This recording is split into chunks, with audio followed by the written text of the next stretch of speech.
Hello everybody. So as you can see lately I've been enjoying using Greatsword, so it inspired me to make a new build, and after fighting this specific Gormagala, it made me want to make a Death Knight build, so I hope you enjoy.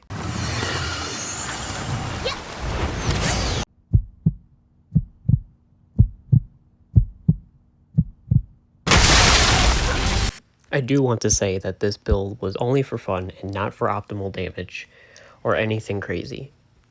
But we start off with using the Gormagala Greatsword, and with augmenting the weapon, you give it plus 5 raw damage and plus 5 affinity to bring it at 25, 1 level of crit to bring it 30, and Bloodlust will bring it at 50%, and obviously with weakness exploit you will bring it at 100% affinity.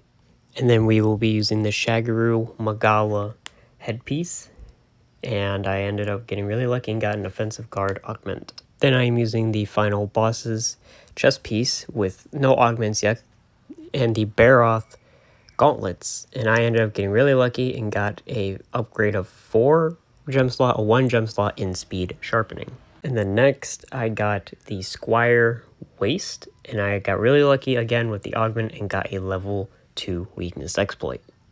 The final boss's feet, and again got plus 5 defense and a level 4 gem slot upgrade. And the talisman I am using is a attack boost 3 with a level 3 and 2 level 1s. You want to have something with at least attack boost 3 or 3 of another level of either resentment or resuscitate. Now for the skills, we have attack boost 7, resentment 4, defiance 4, resuscitate 3, crit boost 3, weakness exploit 3, offensive guard 3, coalescence 3, crit 1, dereliction 1, bloodlust 1, and chain crit 1.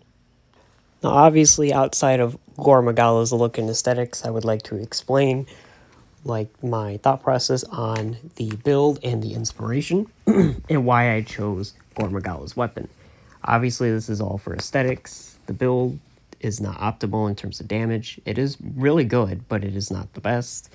But I thought of a Death Knight, which is the kind of vibes that the weapon and his armor gives. So when I think of a Death Knight, usually they give up something to gain power, usually life. So I thought dereliction and bloodlust would fit that very well, considering your life will be drained very quickly if you are not careful, but you are given a pretty good amount of power for it. Now I'm going to explain how I set up the moves for the 2 separate scrolls. Because dereliction red scroll gives you more elements and states than I decided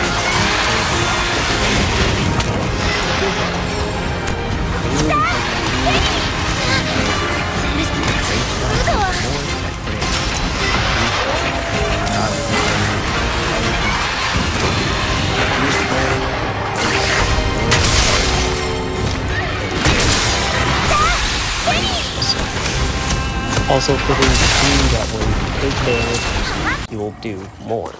So not only with the counter will you be able to do more damage, but when you are hit after the counter, you will be even more damage. Which for me is more. So it's really great to have something against poison,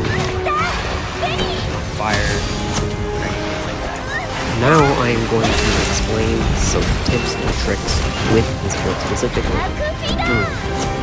Multiple days testing, I have realized some things that are really good. For instance, obviously as you saw in the first clip, it was really high damage and wake-up calls only under the right conditions though. Essentially you want Bloodlust to be activated, obviously, and not cured though, because when you cure it you have a damage cost. You are gaining some element, but when you're in blue scroll that really doesn't matter. You want that extra raw damage for when you're in bloodlust mode. Obviously make sure to bring the normal stuff you would for Greatsword in terms of item loadout, such as bombs, and I would also recommend bringing gourmet fish to make it to where your health isn't drained nearly as much, so the build is not nearly as punishable. I would also recommend eating for super recovery and any defensive stuff. Now, if you are not like me and you are a great swordman, because I am definitely not, you could not do that and you could just eat for, all the damage stuff and all that good stuff. But because you're also in blue scroll, you do get a better KO potential. So also eating for Slugger is really good, or even just having Slugger in your build if you get really god tier armor augmentations. And one final last tip.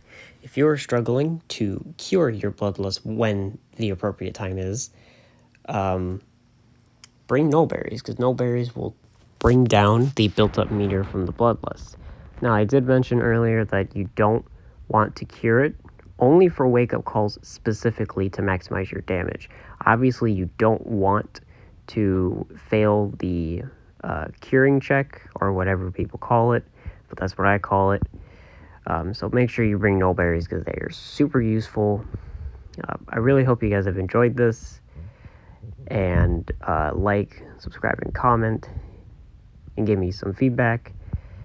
And also, if you would like to hunt with me or be in any of my clips, all you have to do is subscribe and give me your Nintendo account name, and I will add you and hunt with you, so make sure you comment that. I'm going to leave you with the rest of the gameplay, so I hope you enjoyed.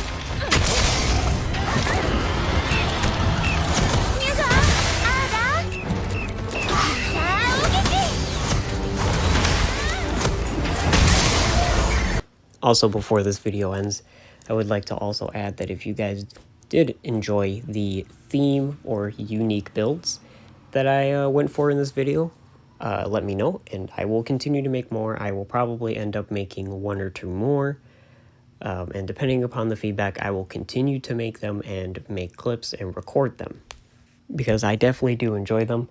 So if you do like it, like, comment, and subscribe, and give me some more feedback and maybe some ideas.